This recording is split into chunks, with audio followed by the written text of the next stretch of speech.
대치동 스카이 입시교육 샘터국어 안선주입니다. 여러분, 오늘은 단어 파트 첫 번째로 공부해보는 시간을 가질 텐데요.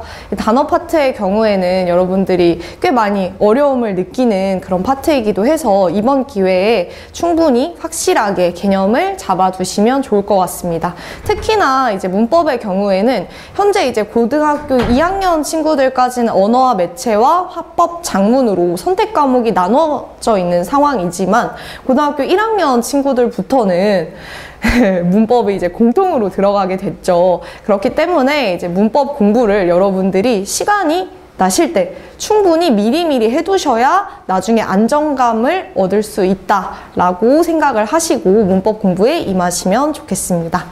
네, 그러면 오늘은 단어 파트에서 형태소 그리고 단어의 개념과 종류를 먼저 살펴보도록 할게요. 우선 첫 번째로는요, 형태소의 개념입니다. 형태소는요, 뜻을 가지고 있는 가장 작은 말의 단위라고 제시가 되어 있어요. 그래서 여러분들이 형태소를 생각할 때는 우선 이게 어떤 의미를 가지고 있는 것이다. 그리고 가장 작은 말의 단위이다. 그래서 형태소 파악할 때 제일 작은 단위까지 쪼개면 그게 형태소가 될 겁니다. 그렇게 생각을 해주시고요. 그 다음에 이제 분류와 실제를 볼 텐데요. 아까 쌤이 제일 작을 때까지 쪼개야 된다라고 얘기를 했잖아요. 일단은 첫 번째로 여러분들이 해야 되는 거는 어절 단위로 우선 끊어주세요. 어절 단위라고 하면 여러분 일반적으로 단어의 단위하고 일치하는 경우가 많거든요.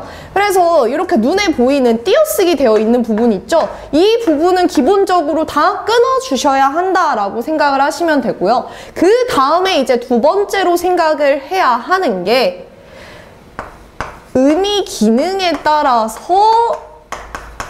쪼개주시는 것이 필요합니다. 그러면 태희가를 한번 볼까요? 이 경우에는 지금 여러분, 이거 여러분들 너무 쉽게 파악이 가능하시겠죠? 태희라는 이름, 존재 뒤에 가라는 조사가 붙어있는 형태죠?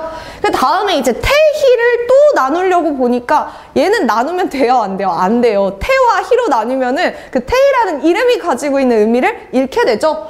그러면 여기까지가 형태소 분류가 완료가 된 것입니다. 그 다음에 이제 예쁘다를 생각을 해볼까요? 예쁘다의 경우에는 여러분 이거 의미를 생각해 봤을 때 예쁘다? 하나의 의미가 아닐까라고 생각하실 수 있는데요. 우리 요 형태를 이것만으로 고정해서 사용하지 않죠. 예쁘다, 예쁘고, 예쁘니 다양하게 활용을 했었단 말이에요. 그러면 얘도 예쁘 뒤에 다가 결합된 형태구나 라는 거 알고 계시겠죠? 다음 이제 나를 볼까요? 얘도 마찬가지입니다. 학교 다음에 로라는 조사가 붙어있는 형태고요. 다음에 이제 약간 여러분들이 헷갈릴 만한 요소가 제시가 되는데요. 요 온이라는 형태입니다. 얘의 경우에는 예쁘다와 마찬가지예요, 여러분. 오다, 오고, 오니, 온과 같은 형태로 다양하게 활용이 가능하죠. 그래서 얘는 지금 오다의 오의 뒤에 니은의 어미가 붙어있는 형태입니다. 그래서 이 두 가지도 나누어서 파악을 해주셔야 돼요. 그래서 보게 되면 여러분 이렇게 나눠서 파악되어 있는 거 보이죠? 다음에 이제 날, 그리고 밤, 애, 눈, 이, 내렸다도 마찬가지입니다. 이 부분 역시 여러분들이 이 결합 관계를 조금 자세하게 파악을 해주셔야 돼요. 기본 형태는 내리다가 되겠죠? 그러면 내리에다가 렛의 형태가 돼야 되니까 어시 결합이 되어야 할 거고요. 그 다음에 다가 결합이 되었겠구나. 그래서 내렸다라는 요 한 개의 단어에 하나, 둘, 세 개의 형태소가 결합이 되어 있습니다. 그래서 지금 보신 것처럼요, 여러분, 활용이 가능한 단어들 있잖아요. 용언에 대해서는 여러분들이 조금 더 디테일하게, 구체적으로 결합의 양상을 파악하시는 것이 필요합니다. 그래서 크게 형태소를 분류할 때 이렇게 3번의 단계를 거치시면 완벽하게 파악이 될 것이다 라고 생각을 해주시면 되겠고요. 그 다음에 이제 본격적으로 형태소의 분류를 한번 살펴볼 텐데요. 이 내용 굉장히 중요합니다. 우선은요, 여러분, 자립성 유무에 따라서 구분할 수 있는 것이 있고 의미 유무에 따라서 구분할 수 있는 것이 있는데요. 둘 중에 여러분들한테 처음으로 파악했으면 좋겠다라고 말씀드리고 싶은 것은 의미 유무입니다.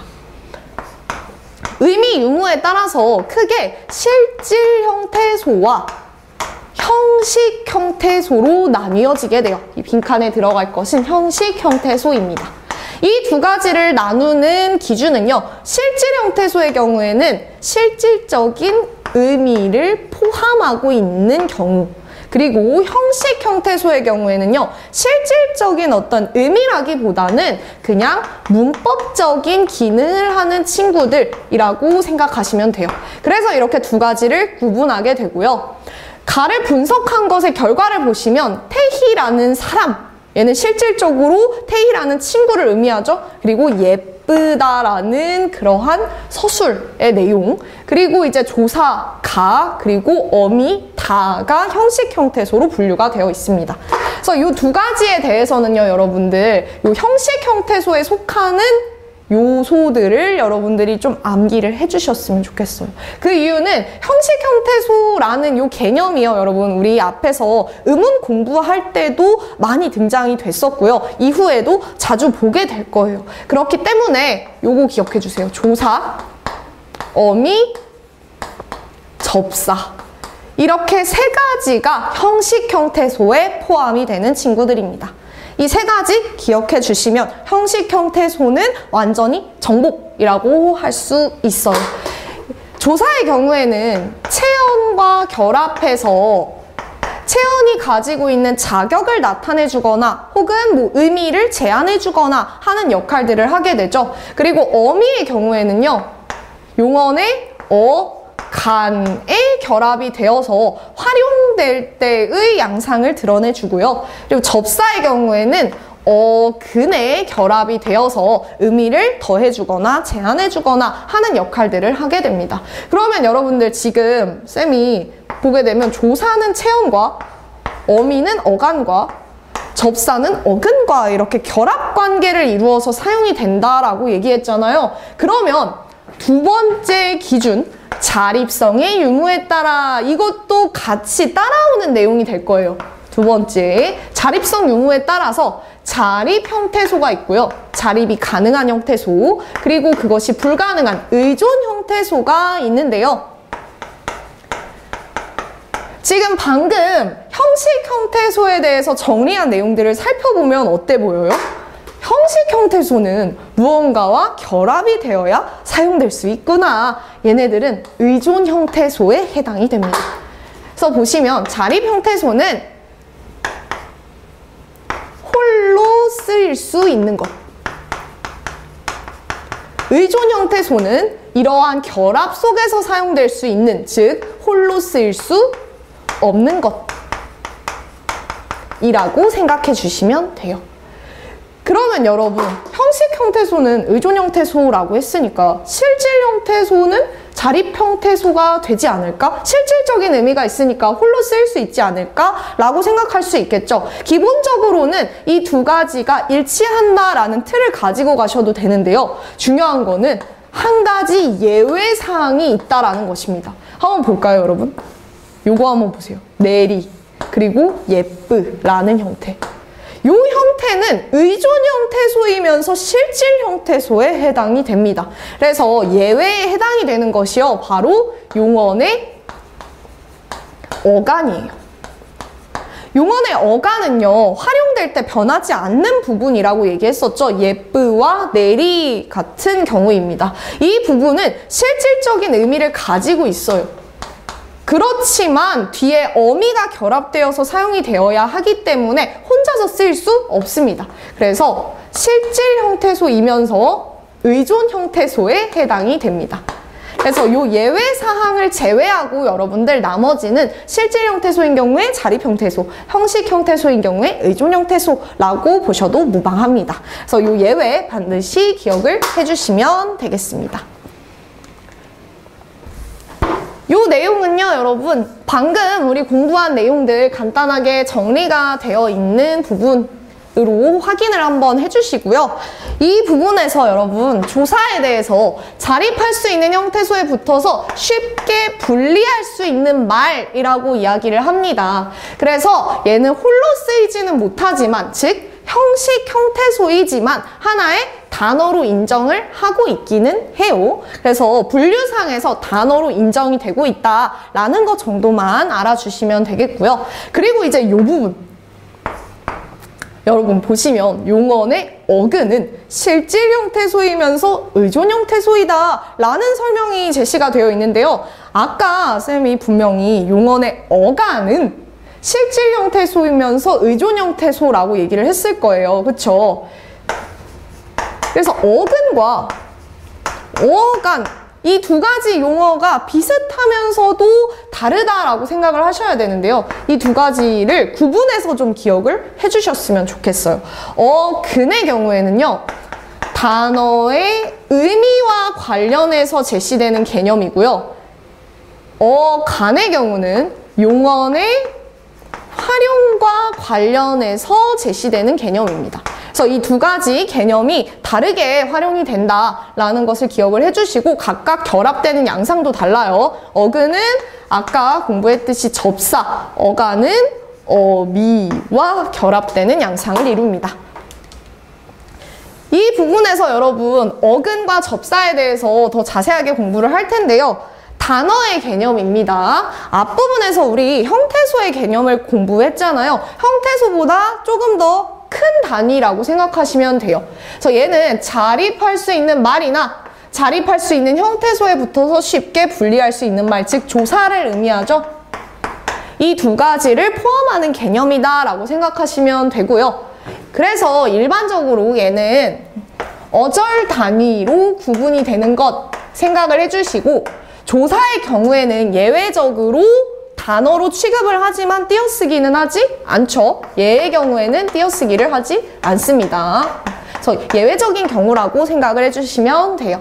그리고 나서 이제 단어의 형성 방법을 보시면 단일어와 복합어로 나뉘어져 있는데요. 이 내용을 우리가 알기 위해서는 어근과 접사의 개념을 먼저 알고 들어가야 합니다. 우선 어근의 경우에는 단어에서 중심 의미를 이루는 부분이라고 생각하시면 돼요. 중심 의미를 이루는 부분. 그리고 중심적인 의미를 이루기 때문에 다른 말로 하면요, 홀로 의미 형성이 가능한 친구들입니다. 홀로 의미 형성이 가능하다. 그리고 접사의 경우에는요, 단어의 중심 의미가 아니라 의미를 제한하거나 아니면 덧붙여주는 역할을 해요. 그러면 여러분들 기존에 어떤 의미가 있어야만 제한을 하거나 덧붙일 수 있잖아요. 얘는 홀로 의미 형성이 불가능한 친구들입니다. 이렇게 생각해 보시면 돼요. 그럼 예시를 한번 들어볼까요? 여러분, 우리 군살이라는 단어를 한번 생각해 봅시다. 이 단어 형태소 분석 가능할까요? 어때요? 군살은 쓸데없는 살을 의미하죠. 아, 나 요즘에 군살이 너무 많아. 살 빼야겠어. 이런 식으로 우리 사용을 하잖아요. 그래서 얘는 군 플러스 살의 형태로 형태소 분석이 가능할 겁니다. 그러면 여러분, 이때의 중심적인 의미를 가지는 부분은 어디일까요? 군일까요? 아니면 살일까요? 기본적으로 살은 살인데 쓸모없는 살을 의미하는 거죠. 그쵸? 그래서 얘가 중심적인 의미로 활용이 되는 어근, 앞에 붙어있는 군이 의미를 덧붙여주는 접사에 해당이 된다라고 할 수 있습니다. 그래서 이 경우에 살이라는 것은 홀로 의미 형성이 가능하지만 얘를 떼고 굿만 보면요 어때요? 그 쓸데없다, 쓸모없다라는 의미를 홀로 형성할 수가 없죠. 그래서 이렇게 어근과 접사를 구분하실 수 있으면 되겠고요. 그러면 이제 본격적으로 단어의 형성으로 들어가서 첫 번째 단일어입니다. 단일어의 경우에는요 하나의 어근으로 이루어진 단어예요. 그래서 밤, 낮, 달, 그리고 뭐 예쁘다와 같은 경우도 여기에 해당이 될 수 있겠죠. 왜? 여기서 중심 의미를 이루고 있는 부분은 예쁘의 부분밖에 없으니까요. 그래서 단일어의 경우에는요 어간과 어근이 일치한다라고 할 수 있어요. 어간과 어근이 일치하는 경우, 단일어의 경우입니다. 그 다음에 이제 두 번째는요 복합어, 무언가가 결합되어 있다라는 거죠. 첫 번째는 합성어예요. 얘는 어근과 어근이 결합되어 있는 경우입니다. 그래서 실질 형태소 플러스 실질 형태소라고 되어 있는데요. 중심 의미를 가지고 있는 것들끼리, 즉 의미를 가지고 있는 것들끼리 결합이 된다라고 생각하시면 돼요. 그래서 이 경우에는요, 여러분 요런 경우 한번 생각해 볼까요? 노푸르다와 같은 단어를 생각해 보시면 요 경우는 높다라는 의미와 푸르다라는 의미가 결합이 된 것이죠. 그래서 어근의 경우에는 지금 두 가지, 높다와 푸르다, 높과 푸르가 되겠죠. 근데 어간의 경우에는 어때요? 활용할 때 변하지 않는 부분이라고 얘기했으니까 노푸르다, 노푸르고, 노푸르니, 노푸르까지가 어간이 될 거예요. 그래서 지금 알 수 있는 것은 단일어의 경우에는 어간과 어근이 일치하지만요. 복합어의 경우에는 어간과 어근이 일치하지 않는다. 이 부분까지 여러분들이 같이 알아두시면 좋을 것 같아요. 그리고 이제 마지막 세 번째 파생어입니다. 파생어의 경우에는 어근에 플러스 파생 접사가 더해져 있는 경우인데요. 여기서 이 파생이라는 것은 새로운 단어를 만든다 라는 의미로서 활용이 되는 개념이고요. 앞에 붙어 있는 경우에는 접두사, 뒤에 붙어 있는 경우에는 접미사, 머리 두에 꼬리 미자를 쓰고 있죠. 그래서 보시면 접두파생어에 해당되는 것, 맨 플러스 손, 풋 플러스 사과와 같은 경우가 있고요. 접미파생어에 해당되는 것, 장사 뒤에 꾼이 결합된 것, 먹 뒤에 이가 결합된 것, 이런 것들이 있습니다. 이 부분에 이제 어근과 접사의 개념이 정리가 되어 있습니다. 어근의 경우에는 중심 부분, 접사의 경우에는 제한하는 역할에 그친다. 그러면 여기까지 이제 형태소와 단어의 개념을 알아보았고요. 이제 종류도 살펴보았습니다. 여러분들 이 내용은 단어 파트의 가장 핵심적이면서 기초가 되는 내용이라고 할 수 있으니까 여러분들이 잘 익혀두시길 바랍니다. 수고하셨습니다.